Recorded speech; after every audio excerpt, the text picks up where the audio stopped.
Hey, I'm Ruby. I've lived in Seoul for most of my life, except for a few years studying in England. So today I'm sharing 10 things that I'd tell my friends if they're moving to Korea. So there's no filters. Let's start it.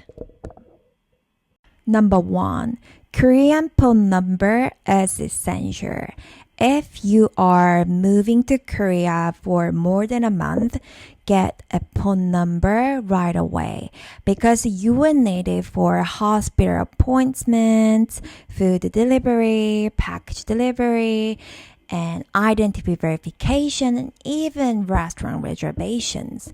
Without it, all of it becomes really hard. Number two, you can live almost cash-free life here. Cards and mobile payments work everywhere, even on buses and in most taxis. At one time, my Uber driver told me he didn't like tourists paying with cash because he didn't want to giving them change. He prepared the card payments. You might be really surprised when how you really need a cash. So I can't even remember the last time I used cash here. Number three, Google Map isn't great here. Don't rely on it alone. Use Naver, Kakao, and Google together. Naver and Kakao can be tricky, especially in English, but once you get used to them, they're way better here. I personally use Naver for transit times, driving, and pins. Kakao Map is great for finding nearby cafe and restaurant, so stick with it. You will get used to it.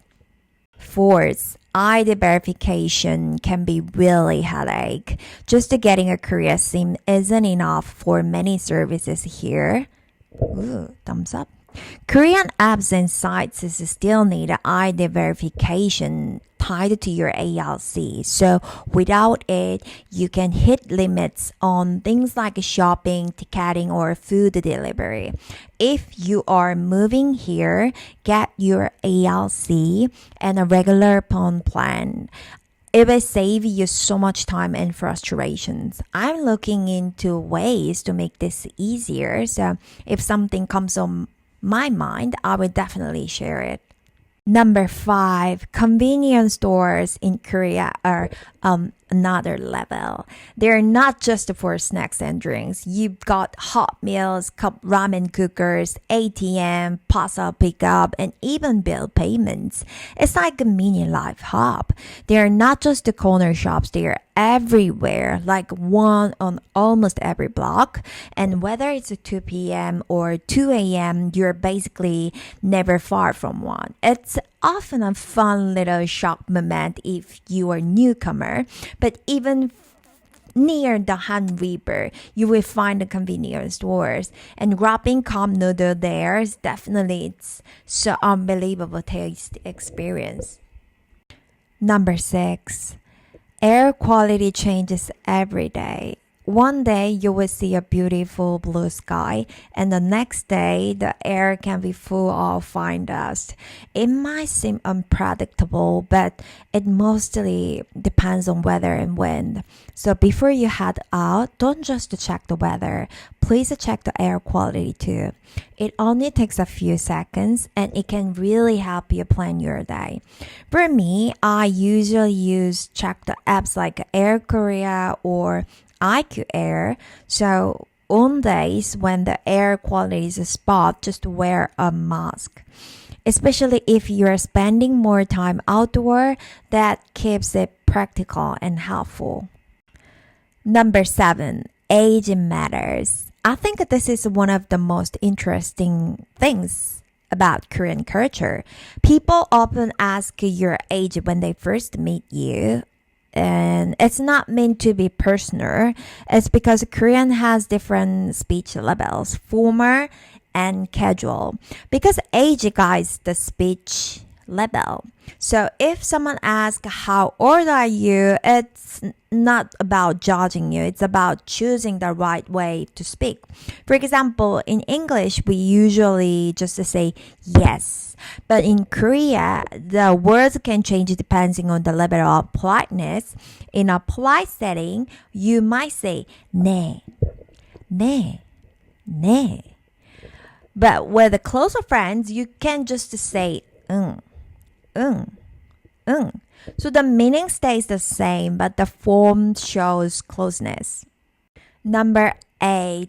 English isn't everywhere. While many younger Koreans speak some English, you shouldn't expect everyone to be fluent. One of my closer friends told me the language barrier still feels like a big challenges here.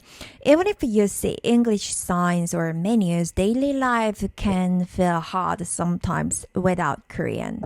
So that's why tools like Papago or even just learning a few basic powers can make your life here a lot easier. For example, thank you is 감사합니다. 감사합니다. How much is it?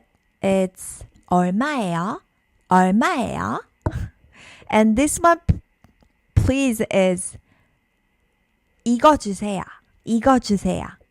Those three can get you surprisingly far. You don't need to speak perfect Korean. Just a few words can make your life here so much smoother. Number 9, renter deposits can be huge. If you are looking for a place in Korea, be ready for that system. And yeah, the large lump sum deposits, especially we call it as a chonse, are very uniquely Korean. Instead of paying monthly rent, you pay a very large deposit and live there at least 2 years. And if everything goes as agreed, you can get the total deposit back when you move out. So, yeah, you live there for free too. Even if you rent with a monthly payment, you will usually still need to pay a security deposit. For a 1-year lease, people might pay around 10 million won as a deposit. And yes, it's a huge upfront cost because it can take a long time and a bit quite costly to remove a tenant. So landlords often ask for a large deposit to upfront. So before you start the housing hunting here, make sure you understand how the deposit system works.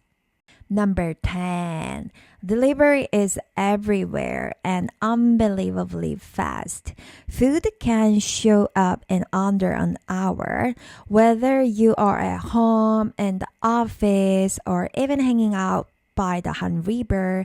Just open apps like 배달의 민족 or Coupang Eats. And yes, chicken and beer by the river kinds of feels like sours starter pack. Another crazy delivery option is down delivery. You order before bed and it's at your door when you wake up. It sounds unreal at first. For example, Coupang Wow, I use Coupang Wow, is a membership when you can get fast.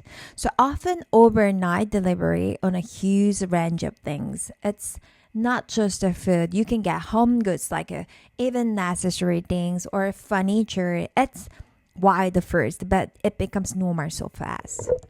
If you know this, Korea feels a lot less confusing and a lot more fun. Hope this video helps and I will see you next time.